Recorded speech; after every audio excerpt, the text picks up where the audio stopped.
Hello students, क्या हाल चाल? सब ठीक? ओके। आज हम लोग एक नया टॉपिक पढ़ने जा रहे हैं। बहुत ही इजी और बहुत ही ज़्यादा परीक्षा में पूछा जाने वाला टॉपिक है, जिससे हम लोग एक्टिव और पैसिव कहते हैं। ठीक है, तो आज हम लोग एक्टिव पैसिव पढ़ने जा रहे हैं। ये कक्षा 9 में भी पूछा जाता है, कक्षा 10 में भी पूछा जाता है, साथ ही साथ जितनी कंपटीशन होते हैं उसमें भी पूछे जाते हैं, इंटर में भी आपसे पूछा जाएगा। ठीक है, तो इसको हम लोग एक्टिव और पैसिव आज पढ़ने जा रहे हैं। और एक्टिव और पैसिव को पढ़ने के पहले हम लोग एक चीज़ समझेंगे कि ऑब्जेक्ट क्या होते हैं। ठीक है, क्योंकि इसमें सारा खेल जो है ऑब्जेक्ट का होता है। तो हम लोग ऑब्जेक्ट के बारे में थोड़ी सी चीज़ें समझेंगे। आज का टॉपिक जो है हमारा वो एक्टिव और पैसिव है। ठीक है, ये है एक्टिव और ये है पैसिव।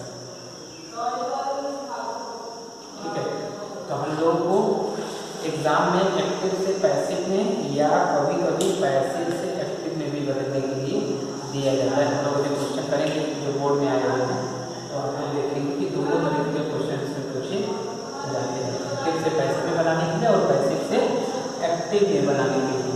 अब देखिए एक्टिव और पैसिव क्या होता है, पहले चीज समझते हैं। तो देखिए एक्टिव का मतलब होता है कि अगर कोई भी कार्य हो रहा है, जैसे मैं पढ़ा रहा हूँ, तो इसमें पढ़ाने वाला कोई ना कोई व्यक्ति होगा, तो वो काम को कर रहा है, जैसे मैं कर रहा हूँ यहाँ पर, तो कोई ना कोई इंसान उस कार्य को क्या करेगा। जैसे मान लो कोई खाना पका रहा है, तो खाना पकाने का कोई कार्य कर रहा होगा।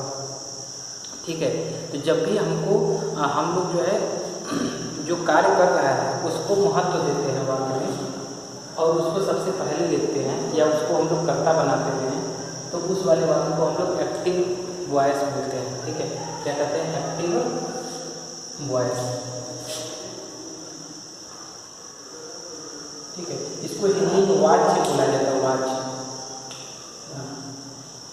कृतवाच्य और कर्मवाच्य, इसको बोला जाता है वाच्य। ठीक है, तो ये एक्टिव और पैसिव है। जैसे ये हमने दो सेंटेंस से देख दिया, Ram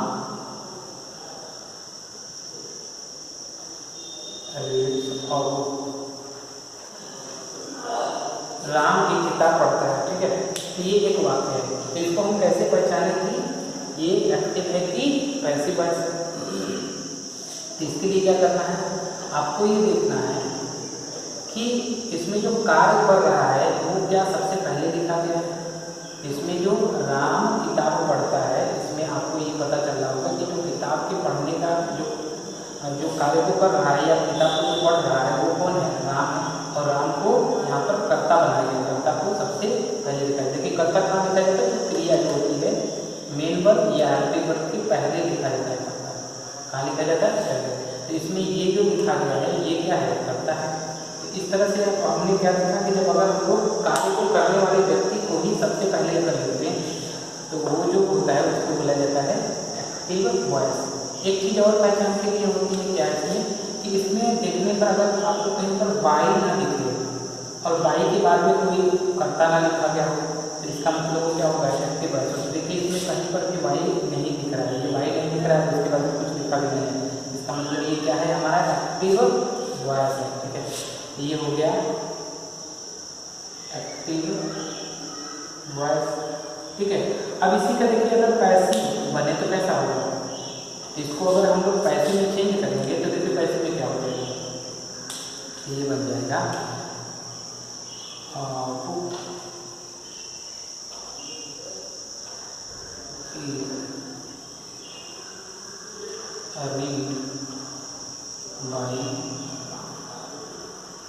book is read by, एक किताब राम के द्वारा पढ़ी जाती है। एक किताब राम के द्वारा पढ़ी जाती है। तो देखिए इसका हिंदी में आपको बार बार द्वारा शब्द यहाँ पर देखने के लिए मिलेगा, और साथ ही साथ जब अगर हम लोग इंग्लिश में देखेंगे तो यहाँ पर बाई लगा हुआ होगा, और साथ में इसके साथ में जो है कर्ता लिखा गया होगा। जैसे यहाँ पर ये देखिए कर्ता जो है जो काम को कर रहा हो वो बाद में लिखा गया है, यहाँ बाई के बाद में। ठीक है, तो ये एक पहचान होती है। दूसरी बात ये कि आप यहाँ पर देखेंगे कोई जो कार्य हो रहा होगा उस कार्य को पहले लिख दिएगा, मतलब कार्य को पहले यहाँ लिखा जाता है। ठीक है, यहाँ पर कार्य को पहले लिख दिया गया है। तो इसलिए ये हमारा क्या है? ये हमारा पैसिव वॉइस। क्या है? Passive voice. ठीक है, तो इस तरह से हम लोग एक्टिव और पैसिव वॉइस को पहचान लेंगे। अगर आपको बाई दिखाई नहीं दिखाई देगा इसका मतलब वो एक्टिव वॉइस है, और बाई दिखाई देगा इसका मतलब वो है वो पैसिव वॉइस है। साथ ही साथ कुछ और पहचान ये है कि अगर आपको कर्ता सबसे पहले लिखा हुआ है तो मिल जाए, ठीक है, और वर्ब की थर्ड फॉर्म अगर प्रयोग हो रही है तो उसके साथ कोई ना कोई सहायक क्रिया होती है। और पैसिव वॉइस में एक पहचान सबसे बड़ी पहचान होती है, इसमें हमेशा ही वर्ब की थर्ड फॉर्म प्रयोग होती है। इसमें कोई भी फॉर्म आ सकती है वर्ब की, थर्ड भी आ सकती है, सेकंड भी आ सकती है, फर्स्ट भी आ सकती है, लेकिन पैसिव की एक पहचान होती है हमेशा ही वर्ब की थर्ड फॉर्म होती है। अब देखिए ईज के साथ ईज हम आज या वाज के साथ में कभी भी वर्ब की थर्ड फॉर्म नहीं लगती। देखिए ये वर्ब की थर्ड फॉर्म है, क्योंकि रीड रीड और रीड ये तीनों फॉर्म होती है वो एक होती है वर्ब, ठीक है। इसलिए आपको यहाँ पर कन्फ्यूजन हो सकता है, लेकिन यहाँ पर सबसे बड़ी पहचान ये होती है वर्ब की थर्ड फॉर्म जरूर लगेगी यहाँ पर, चाहे कोई भी एलपी वर्ब हो। और दूसरी पहचान ये है कि यहाँ पर बाई लगा हुआ होगा, तो इससे हम लोग जो है पहचान सकते हैं कि एक्टिव वॉइस का सेंटेंस है या पैसिव वॉइस का, ठीक है। तो एक चीज़ें हमने समझ ली। अब हम लोग इसके इसको समझने के इसको नोट करना चाहे तो नोट कर सकते हैं, ठीक है, नोट कर लीजिए, ठीक है। नोट करके जो करूँगा दो देखता नहीं। अब इसमें एक चीज़ हम लोग समझते हैं कि ऑब्जेक्ट क्या होता है, ठीक है। तो हालांकि अभी हमने पहला जो चैप्टर पढ़ा था तो उसमें देखा था कि ऑब्जेक्ट क्या होता है, सब्जेक्ट क्या होता है और ऑब्जेक्ट क्या होता है। तो हम लोग यहाँ पर ऑब्जेक्ट के बारे में समझेंगे, क्योंकि मेन जो है काम इसी से होता है। तो ये देखिए ऑब्जेक्ट जो होगा वो दो चीज़ों के होते हैं। ऑब्जेक्ट या कह लीजिए दो प्रकार के हो सकते हैं। तो ऑब्जेक्ट दो चीज़ों के हो सकते हैं। एक तो ऑब्जेक्ट होता है जिसको हम लोग कहते हैं वर्ब, तो एक वर्ब का ऑब्जेक्ट होगा, और दूसरा जो होगा उसको बोला जाएगा प्रेपोजिशन। क्या बोला जाएगा? प्रेपोजिशन, ठीक है। तो हमको दो ऑब्जेक्ट देखने को मिलेंगे, एक तो वर्ब के बाद में लिखा रहेगा तो वो वर्ब का ऑब्जेक्ट होगा, और एक प्रेपोजिशन के बाद में लिखा होगा उसको बोलेंगे प्रेपोजिशन का ऑब्जेक्ट, ठीक है। जैसे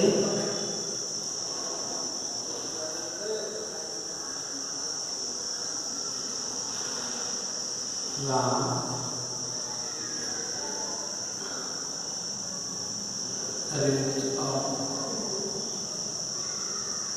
ठीक है, राम एक पिता पढ़ता है। अब देखिए यहाँ पर क्या है, आपको वर्ब देखते हैं मेन वर्ब, हाँ ये मेन वर्ब है।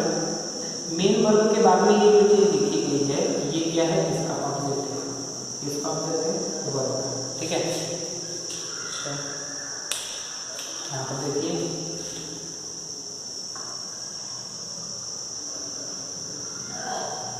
Book is on the table, एक किताब मेज पर है, ठीक है। तो यहाँ पर क्या देखेंगे, ये वर्ब है, ये वर्ब हो गया, और इस वर्ब के बाद में देखिए यहाँ पर ये जो चीज़ आई है ये क्या है, इसके बाद में आपके यहाँ प्रेपोजिशन लिखा है, ठीक है, प्रेपोजिशन, ठीक है। तो ये है हमारा प्रेपोजिशन,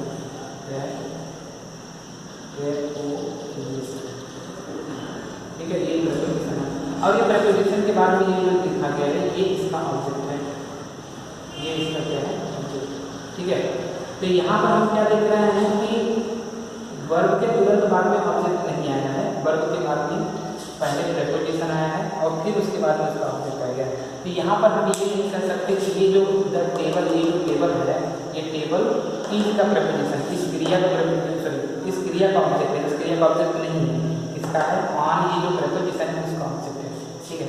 तो इस तरह से हम लोग इसको पहचान लेते हैं।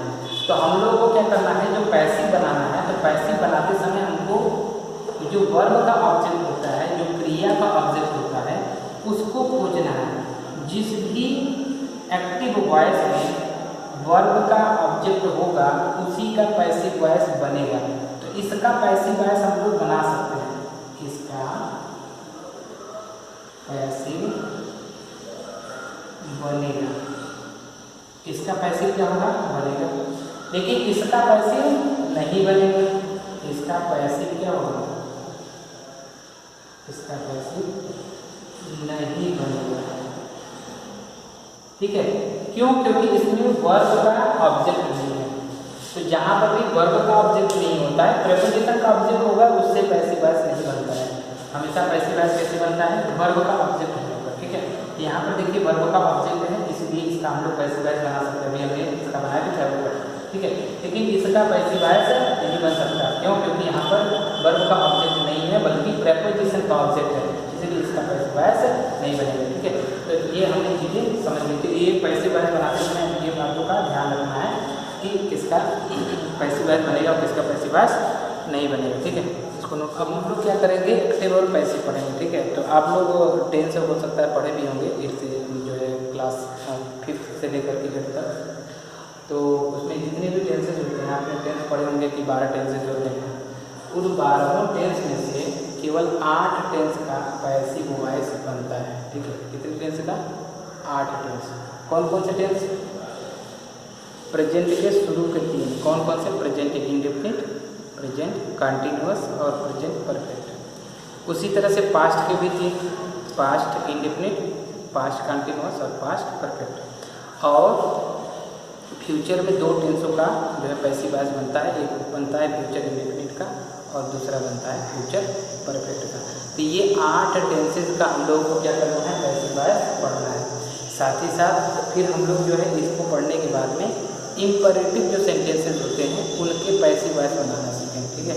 तो पहले हम लोग क्या करेंगे, जो 8 टेंसेज होते हैं उनके पैसिव वॉइस पढ़ते हैं और उसके बाद फिर जो है हम लोग इम्परेटिव सेंटेंसेज जो होंगे उनके पैसिव वॉइस पढ़ेंगे, ठीक है। तो ये हो गया। तो हम लोग आज क्या करते हैं, इंडिपेंडेंट टेंस का पैसिव वॉइस पढ़ने जा रहे हैं। तो ये देखिए इसका क्या नियम होता है।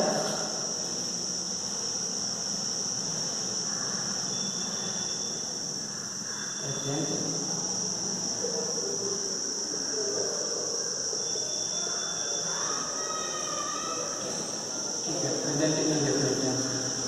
तो प्रेजेंट इंडेफिनिट टेंस को हम लोग थोड़ा सा देख लेते हैं कि इसका एक्टिव में हेल्पिंग वर्ब क्या होती है और पैसिव में हेल्पिंग वर्ब क्या होती है, ठीक है।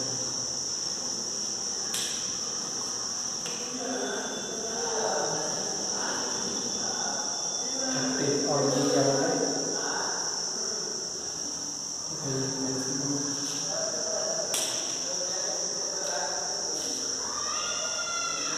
देखिए जब हम लोग एक्टिव वॉइस अगर प्रेजेंट इंडेफिनिट का पढ़ते हैं तो उसमें हमको हेल्पिंग वर्ब जो होगी वो ये देखने के लिए मिलेगा,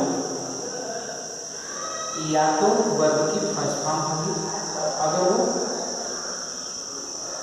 या वर्ब की फर्स्ट फॉर्म में यस या ईएस लगा होगा, ठीक है। ये दिखेगा, ये कौन से पॉजिटिव सेंटेंस होते हैं। अगर नेगेटिव सेंटेंस हुआ तो नेगेटिव सेंटेंस में क्या दिखेगा, या तो डज या डू और साथ में इसके नॉट रहेगा और क्या होगी, वर्ब की फर्स्ट। तो ये हम लोग मिल सकता है। अगर यही इंक्लूडेटिव हुआ तो ये इंक्लूडेड क्या होगा, सबसे पहले दिखाई मतलब कर्ता के पहले दिखाएगा। लेकिन अगर इसको हम लोग क्या करते हैं, पैसिव में चेंज करेंगे तो पैसिव में जो इसकी हेल्पिंग वर्ब होती है वो ये बन जाती है इज या एम या तो। और पैसिव वॉइस में हमेशा ये क्या होता है, वर्ब की थर्ड फॉर्म हमको प्रयोग करनी होती है। तो यहाँ पर वर्ब की थर्ड फॉर्म आती है, ठीक है। तो ये हमारा पूरा नियम हो गया इसकी हेल्पिंग वर्ब का। तो एक्टिव में हेल्पिंग वर्ब क्या होगी, पैसिव में हेल्पिंग वर्ब क्या होगी, ये हमने समझ लिया, ठीक है। अब इसमें हम लोग सेंटेंस देखते हैं इनका, ठीक है। देखिए क्या है, जैसे अभी हमने ये एक सेंटेंस लिखा था, राम रीड्स और राम रीड्स और राम एक किताब पढ़ता है, ठीक है। तो ये क्या है, यहाँ पर देखिए तो ये वर्ब है और वर्ब के अंत में यस लगा हुआ है ना, वर्ब के फर्स्ट फॉर्म में क्या लगा है, तो इससे ये पता चल गया है कि ये प्रेजेंट इंडेफिनिट जो है टेंस का वाक्य है, साथ ही साथ ये पॉजिटिव सेंटेंस है। अब इसको ये क्या है, एक्टिव में है, क्यों? क्योंकि कर्ता सबसे पहले लिखा गया और बाई लिख रहा है, वर्ब के थर्ड फॉर्म नहीं आ रहा है, जिससे ये पता चल गया कि हमारा क्या है, एक्टिव वॉइस है, ठीक है। तो ये हमारा हो गया एक्टिव वॉइस। अब इसको हमको क्या करना, पैसिव में चेंज करना। तो पैसिव में चेंज करने के लिए हमको क्या करना पड़ता है, इसका जो है क्लासिफिकेशन करना पड़ेगा कि इसका सब्जेक्ट क्या है, ऑब्जेक्ट क्या है और वर्ब क्या है ना, और अदर वर्ब। तो ये सारी चीज़ें इसमें हमको विभाजित करनी पड़ती है। तो क्या करेंगे, तो हम लोग देखेंगे कि ये वर्ब है, ये वर्ब है, हमने क्लासिफिकेशन पढ़ लिया है, ये वर्ब है। और ये जो लिखा गया है ये इसका ऑब्जेक्ट है। अब देखिए ये जो वर्ब का ऑब्जेक्ट होगा उसी से पैसिव वॉइस हो जाएगा, ठीक है। तो ये ऑब्जेक्ट हो गया। अब ये टॉपिक हो गया, ये हमारा क्या हो गया, सब्जेक्ट। ये क्या हो गया, तो ये हमने इसको कर दिया। अब पैसिव वॉइस में क्या करते हैं, ये जो ऑब्जेक्ट होता है अगर ये नाउन है तो इसको जस्ट का प्लस सब्जेक्ट बना दिया जाता है। ये जो ऑब्जेक्ट होगा अगर नाउन है इसको जस्ट का प्लस क्या करेंगे, सब्जेक्ट बना देंगे। अगर ये प्रोनाउन होगा तो इसका चेंज होगा, इसको अभी हम लोग देखेंगे कैसे करते हैं, ठीक है। यहाँ पर फिलहाल ये बुक है, बुक एक नाउन है, इसको हम लोग क्या करेंगे, सबसे पहले ले लेंगे। तो ये क्या हो जाएगा, हमारा ऑब्जेक्ट से सब्जेक्ट बन जाएगा, तो ये हो जाएगा अ बुक, ठीक है। अब देखिए ये किताब कितनी है, एक है, तो ये इसका मतलब ये सब्जेक्ट हमारा एक वचन होगा। अब एक वचन के साथ में अभी यहाँ देखिए ई एम और आर में से क्या लगा, तो एक वचन के साथ में इज लगता है, आई के साथ में एम लगता है, और बाकी जो बहुवचन होते हैं उन सबके साथ क्या लगता है, आ। तो देखिए एक वचन जो होगा,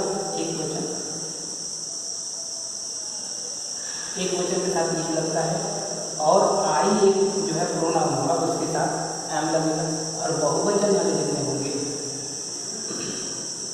बहुवचन उन सबके साथ में क्या लगता है, आ, ठीक है। ये सब फिर से पढ़ेंगे तो वहाँ से। तो यहाँ पे देखिए बुक, यहाँ पे क्या हो जाएगा, इच। अब देखिए पैसिव वॉइस में हमेशा क्या लगता है, वर्ब के थर्ड फॉर्म। तो यहाँ पे क्या करेंगे, ये जो रीड है, रीड का थर्ड फॉर्म लगाएंगे, तो रीड का थर्ड फॉर्म रीड होता है, ये हो जाएगा रीड, ठीक है। अब इसमें जो यस लगा हुआ था एक्टिव में उसको हटा दिया जाएगा, वर्ब के थर्ड फॉर्म लिखेंगे, तो अ बुक इज रीड। अब यहाँ पे क्या करेंगे, पैसिव वॉइस में आप ये जो सब कुछ लिख देते हैं, जो कर्ता को कर्म बनाना होता है उसके पहले हम लोग बाई लगा करके तब कर्ता लिखते हैं, ठीक है। ये क्या करेंगे, बाई लगा देंगे, और बाई लगा करके नाम कर देंगे। अगर ये नाउन है तो इसका अर्थ नहीं बदलेगा, लेकिन ये प्रोनाउन होगा तो इसका अर्थ बदल जाएगा, तो हम लोग लिखेंगे। ये हमारा हो गया राम भाई। तो इस तरह से ये हमने बना लिया। तो हमने क्या किया, इसमें हमने ये किया कि कोई भी पैसिव वॉइस का सेंटेंस दिया गया होगा तो उसको पहले सब्जेक्ट, वर्ब और ऑब्जेक्ट को पहचानना है, फिर ऑब्जेक्ट को सब्जेक्ट बनाना है, फिर सब्जेक्ट को देखना है कि जो हमारा सब्जेक्ट में लिखा है वो एक वचन है या बहुवचन है, ठीक है। एक वचन होगा तो एक वचन की क्रिया लगानी है, और साथ में वर्ब की थर्ड फॉर्म, जो मेन वर्ब है उसकी थर्ड फॉर्म लगानी है, और साथ में बाई लगा करके जो करता होगा उसको कर्म बना देना है। अगर नाउन है, नाउन का मतलब किसी का नाम होगा तो वो नाम नहीं बदलेगा कि राम का श्याम हो गया, ऐसा कुछ नहीं होता है, ठीक है। तो ये हमारा पैसिव वॉइस है, तो ये हमारा क्या हो गया, पैसिव वॉइस, ठीक है। कुछ और सेंटेंस हम लोग देखते हैं ना। अब जैसे इसमें लिखा है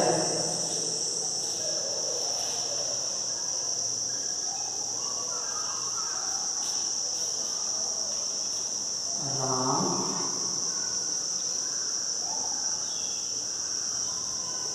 पीड़ित मी, राम मुझे पीड़िता है। तो देखिए यहाँ पर फिर से टेंथ पहचान हो रही होगी, वर्ब की फर्स्ट फॉर्म में यस लगा हुआ है, इसका मतलब ये प्रेजेंट इंडेफिनिट, ठीक है। तो ये एक्टिव वॉइस है, क्यों, क्योंकि कर्ता सबसे पहले दिखाते हैं, और यहाँ बाई नहीं लगा, वर्ब की थर्ड फॉर्म नहीं है, तो ये एक्टिव वॉइस हो गया। तो ये हमारा क्या हो गया, तो ये हमारा हो गया सब्जेक्ट, ठीक है, ये हमारा सब्जेक्ट हो गया। ये क्या है, ये हमारा वर्ब है, ये क्या है, ये वर्ब है, और ये क्या है, ये हमारा ऑब्जेक्ट है। अब देखिए यहाँ ऑब्जेक्ट क्या है, ये एक प्रोनाउन है, तो जब ऑब्जेक्ट अगर प्रोनाउन आता है, यहाँ पर क्या ऑब्जेक्ट था, एक नाउन था, तो नाउन का रूप नहीं बदलता, वो वही को नहीं जैसा का तैसा रहता है। लेकिन अगर यहाँ प्रोनाउन आ जाए तो प्रोनाउन का रूप बदल जाता है। अगर ये वर्ब की जगह लिखा है तो इसका कर्म वाला रूप लगेगा, अगर ये कर्ता की जगह पर लिखा है तो इसका रूप बदल जाएगा। तो इसको हम लोग पढ़े होंगे प्रोनाउन में, इस तरह से होता है, अगर नहीं जानते तो हम कह रहे हैं, ठीक है। जैसे देखिए सब्जेक्ट, ऑब्जेक्ट ना, ये रूप होता है, और एक पॉजिटिव केस भी होता है। अभी हम लोग इसको जब पार्ट ऑफ स्पीच पढ़ेंगे तो वहाँ पर पढ़ेंगे, ठीक है। तो इसमें लिख दे रहे हैं, फिलहाल लिख लीजिए, देखिए तो हो गया ये आई, इसका ऑब्जेक्ट वाला रूप होता है मी, और ये वाला रूप होता है माई और माई, ठीक है। यहाँ हो जाएगा अगर ई, ये हो जाएगा हिम, और ये हो जाएगा हिच, ठीक है। वैसे यहाँ पर ये होता है सी, और ये होता है हर, और ये हो जाएगा हर, ठीक ठीक है। उसी तरह से ये होता है ब्लू और यहाँ पर भी ब्लू और ये हो जाता है यू ना यू। उसी तरह से यहाँ पर ये हो जाता है वी और ये हो जाता है अस और ये हो जाता है आवर ना। उसी तरह से यहाँ पर होता है ए, ये हो जाता है एम और ये हो जाता है दे। ठीक है, तो ये इस तरह से इसके रूप चेंज होते हैं। तो देखिए यहाँ पर ये ऑब्जेक्ट वाला रूप देखिए बी है, यहाँ पर ऑब्जेक्ट की जगह पर लिखा है इसलिए बी लिखा है। जब इसको हम लोग सब्जेक्ट बनाएंगे तो इसका रूप बदल जाएगा, तो ये मिलेगा आई। तो हम लोग जब इसका पैसिव बनाएंगे तो इसको सब्जेक्ट बनाएंगे तो इस सब्जेक्ट में क्या हो जाएगा आई। अब आई के साथ में हमने बताया था कि एम लगती है वर्ब, यहाँ पर क्या करेंगे एम लगाएंगे। अब ये जो वर्ब लगी है इसकी थर्ड फॉर्म लगाएंगे, तो बीट का जो थर्ड फॉर्म होता है वो होता है बीटेड, बीट बेड बीटेड, बीट बेड बीटेड, ये हो जाएगा बीटेड, ये हो गया बीटेड ना BEATN बीटेड। तो आई बीटेड।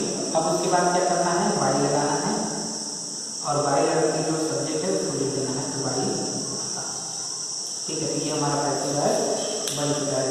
देखिए अगर हमारा एक्टिव पॉजिटिव सेंटेंस है तो पैसिव भी पॉजिटिव होगा, अगर एक्टिव नेगेटिव होगा तो पैसिव भी नेगेटिव होगा। ठीक है, इसको नोट कर चुके होंगे तो हम मिटा देना है। ठीक है, तो और कुछ सेंटेंस हम लोग कहते हैं कि अगर नेगेटिव और नेगेटिव सेंटेंस होगा तो उसका पैसिव वॉइस कैसे बनेगा। ठीक है, तो 2-3 सेंटेंस हम लोग देख लेते हैं। जैसे यहाँ पर देखिए एक वाक्य लिखा गया है कि does not write a letter, he does not write a letter,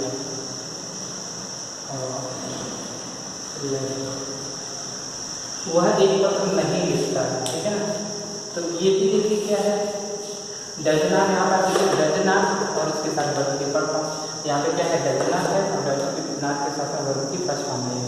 तो ये हमारा क्या हो गया प्रेजेंट इंडेफिनिट टेंस का नेगेटिव सेंटेंस है। ये क्या हो गया हमारा एक्टिव वॉइस ना, वर्ब के थर्ड फॉर्म नहीं है, बाई नहीं लगा है और कर्ता सबसे पहले है। तो इसमें हम लोग ये जान ले कि ये हमारा क्या हो गया सब्जेक्ट है ना, और ये तो पूरा वर्ब का ही पार्ट हो गया, ये वर्ब हो गया और साथ में ये जो है ये हमारा क्या है ऑब्जेक्ट। तो हम लोग क्या देख रहे हैं कि वर्ब के बाद में ऑब्जेक्ट है तो इसका पैसिव वॉइस बन सकता है ना। तो इसको हम लोग जब यहाँ फिर से देखेंगे कि लेटर जो है ये नाउन है, ये चीज़ नहीं होगा तो लेटर का लेटर भी लिखा जाएगा। तो पैसिव बनाएंगे तो यहाँ बन जाएगा और लेटर। अब यहाँ पर देख लेते थे कि एक आ गया कि आ गया, इसका मतलब होता है तो इसके साथ क्या लगेगा ईच, यहाँ पर हो जाएगा ईच। अब यहाँ पे क्या करें नेगेटिव सेंटेंस है तो ईच के बाद में नॉट लग जाएगा, ईच के बाद में क्या लग जाएगा नॉट, इसके बाद में ये नॉट। ठीक है, अब उसके बाद क्या राइट, वर्ब की थर्ड फॉर्म लिखने हैं तो राइट रोट रिटन, वर्ब की थर्ड फॉर्म क्या होता है WRITTEN, ये हो जाएगा। ठीक है, तो a letter is not written. अब उसके बाद हमको क्या करना है बाई लगाना है और बाई लगा करके जो सब्जेक्ट है उसका ऑब्जेक्ट है। तो ही का आप देखिए, ही का भी हमने बताया था कि ही का जो ऑब्जेक्ट वाला रूप होता है वो ही होता है, नोट किए होंगे तो उसको देख लीजिएगा कि यहाँ पे बाई का ही का हम लोग चेंज करके क्या कर देंगे और लास्ट में हो जाएगा ये पोजीशन। तो ये हमारा पैसिव वॉइस क्या हो गया बन चुका है। ये कैसा सेंटेंस है। अब हम लोग लिखा जो है इंट्रोगेटिव सेंटेंस देते हैं। जैसे ये देखिए एक सेंटेंस है डू यू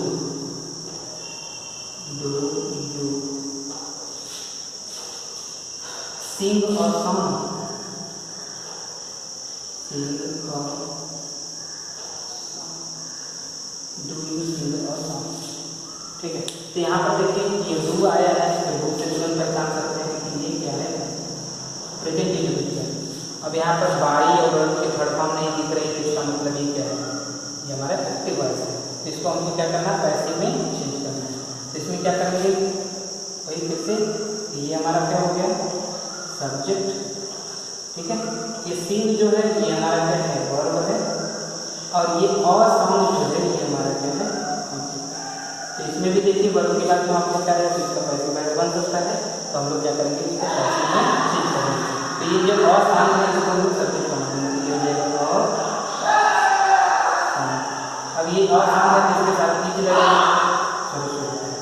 देखिए ये इंट्रोगेटिव सेंटेंस था ना, तो इसका पैसिव वॉइस भी इंट्रोगेटिव में बनेगा। तो इसके लिए क्या करेंगे, जो हेल्पिंग वर्ब लगनी है उसको सबसे पहले लगेंगे। तो और सॉन्ग इसके साथ में हेल्पिंग वर्ब इज लगेगा, जैसे इज को पहले लिखेंगे इज, फिर लिखेंगे और सॉन्ग ना। अब उसके बाद क्या करेंगे हम लोग वर्ब के थर्ड फॉर्म लिख देंगे। तो ये सिंग सैंग संग होता है, सिंग सैंग संग, सिंग सैंग संग, ये हो जाएगा संग। उसके बाद बाई, और बाई के बाद में हम लोग ये यू है, यू का भी हमने देखा था, यू एक प्रोनाउन है और इसका रूप यू का फॉर्मल रूप भी यू होता है। तो बाई यू होता है, और लास्ट में हम लोग क्या करेंगे क्वेश्चन। ठीक है, इस तरह से हम लोग इसको बना सकते हैं। इसको पूरा नोट डाउन कर लीजिए। ठीक है, इसको नोट करिए, फिर हम लोग एक आध और सेंटेंस देखते हैं। ठीक है, तो अब हम लोग ठीक है डबल इंट्रोगेटिव का सेंटेंस भी देख लेते हैं कि उसको कैसे बनाते हैं। जैसे ये देखिए एक वाक्य है, why do you call him, why do you call him, तुमने उसे क्यों पुकारा या बुलाया। ठीक है, तो ये भी क्या है एक्टिव वॉइस है, कहीं पर बाई अगर के साथ हम कुछ हमको दिखाई नहीं दे रहा है तो एक्टिव वॉइस है। इसको हमको पैसे भी चेंज करना है ना। डू से हमको पता चल जाएगा कि प्रेजेंट इंडेफिनिट का टेंशन WH वर्ड और हेल्पिंग वर्ब पहले आई हुई है, इसका मतलब ये डबल इंट्रोगेटिव सेंटेंस है। अब इसमें देखिए ये हमारा क्या है, सब्जेक्ट है। ठीक है, ये जो कॉल है ये हमारी वर्ब है, कॉल से बुलाना पुकारना होता है ये वर्ब है, और ये हिम जो है ये हमारा ऑब्जेक्ट है। अभी हमने देखा था कि ही का जो ऑब्जेक्ट होता है वो हिम होता है। तो हम लोग जब हिम को सब्जेक्ट बनाएंगे तो ही होगा, और ही के साथ में हम लोग जानते हैं वचन होता है ही, तो उसके साथ में ही चलेगा। ठीक है, तो ये इसमें जो WH वर्ड होता है वो चेंज नहीं होता, WH वर्ड ही रहता है। तो इसमें क्या करेंगे, WH वर्ड को पहले देंगे वाई, उसके बाद डू को हेल्पिंग वर्ब को बदल देंगे। कैसे, क्योंकि पैसिव में डू की जगह पर क्या लग जाएगा, इच, तो यहाँ पर लगा देंगे इच, और उसको ही को चेंज कर देंगे कर्ता में, तो कर्ता वाले को ही का हिम का बदलेगा ही, ये हो जाएगा ही। तो वाई इज ही, उसके बाद क्या करेंगे वर्ब की थर्ड फॉर्म लगानी है। तो वर्ब की थर्ड फॉर्म क्या हो जाएगा, कॉल, कॉल्ड, कॉल्ड, ये हो जाता है कॉल, कॉल। और उसके बाद हमको क्या करना है, बाई लगाना है, और बाई लगाने के बाद जो करता है उसका कर्म वाला हो जाता है, यू का कर्म वाला यू ही रहता है, तो इसलिए यहाँ पर यू बाई यू, और लास्ट में क्वेश्चन।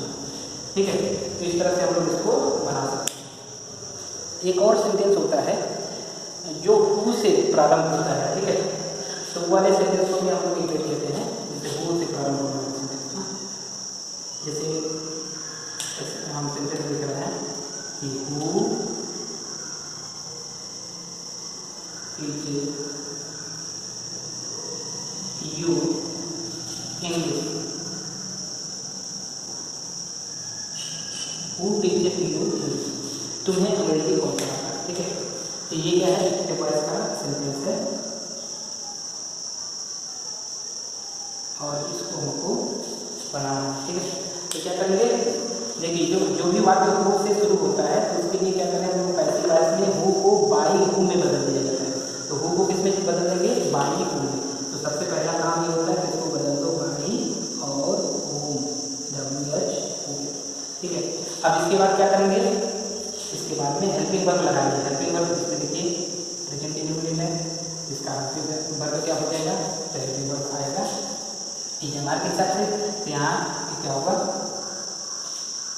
जो यहाँ पर देखिए ऑब्जेक्ट देखेंगे तो ये ऑब्जेक्ट, ये दो ठो है यहाँ पर, एक ऑब्जेक्ट ये है और एक ऑब्जेक्ट ये है, एक डायरेक्ट और एक इनडायरेक्ट। तो ये दो ऑब्जेक्ट से हम लोग इसको बना सकते हैं। अगर इंग्लिश से बनाएंगे तो ये एकवचन का जो है करता होगा। ठीक है, अगर यू से बनाएंगे तो बहुवचन होगा। अगर इंग्लिश से बनाएंगे तो हम लोग ईच को पहले लिखेंगे, अगर यू को पहले लिखेंगे तो आ। तो अगर हम एक बार इंग्लिश से बना लेते हैं तो देखिए इंग्लिश के हिसाब से क्या होगा, यहाँ पर क्या लगेगा, ईच ना, तो बाई होम ईच। अब उसके बाद इसका ये जो इंग्लिश है इसको लिख देंगे क्योंकि ऑब्जेक्ट है, यहाँ पे जाएगा इंग्लिश। उसके बाद क्या करना है, वर्ब की थर्ड फॉर्म। तो ये टीच का थर्ड फॉर्म होता है स्टार्ट। उसके बाद क्या करेंगे, ये जो बच गया दूसरा कर्म उसको लिख देंगे यू। अब इसमें बाई का नहीं लगा क्योंकि बाई पहले लग सकता है। अब देखिए अगर हम लोग यू से बनाना चाहते हैं क्या हो, ये हो जाएगा बाई होम। उसके बाद क्या करेंगे, अब यहाँ पर ईच नहीं लगेगा, यू के हिसाब से, यू क्या बहुवचन है तो उसके हिसाब से यहाँ पर लगेगा आर और ये हो जाएगा यू, फिर डॉट फिर वर्ब के थर्ड फॉर्म फिर हो जाएगा जो है जो बच गया क्या बचा इंग्लिश डॉट इंग्लिश। तो जब दो ऑब्जेक्ट आते हैं तो उनको हम लोग दो प्रकार से बना सकते हैं, एक ऑब्जेक्ट से बनेगा एक तरह से, दूसरी तरह से, ठीक है। ये हमारे दो पैसिव वॉइस के बन सकते हैं इस तरह से। तो हु वाले में क्या ख्याल रखना है कि हु को बाय हु में बदलना होता है, फिर हमको हेल्पिंग वर्ब लिखनी होती है। हेल्पिंग वर्ब किसके अनुसार, जो ऑब्जेक्ट होगा उनके अनुसार, जो भी होगा यहाँ पर इज एम आर जो जिस टेंस करेगा उसके हेल्पिंग वर्ब लिखेंगे। उसके बाद जो ऑब्जेक्ट है जो सब्जेक्ट बना रहे हैं उसको लिख देंगे, उसके बाद जो वर्ब बच जाती है उसको लिख देंगे, और फिर उसके बाद जो दूसरा ऑब्जेक्ट या जो भी बचा होगा उसको वर्ब के बाद में लिख देंगे, ठीक। इस तरह से ये हमारा पूरा जो है आज जो है प्रेजेंट इंडेफिनिट टेंस का पैसिव वॉइस जो है कंप्लीट हो गया, ठीक है। तो हम लोग जो है फिर अगले लेक्चर में मिलते हैं, उसमें हम लोग प्रेजेंट कंटिन्यूअस का पैसिव वॉइस पढ़ेंगे। तब तक के लिए बाय बाय।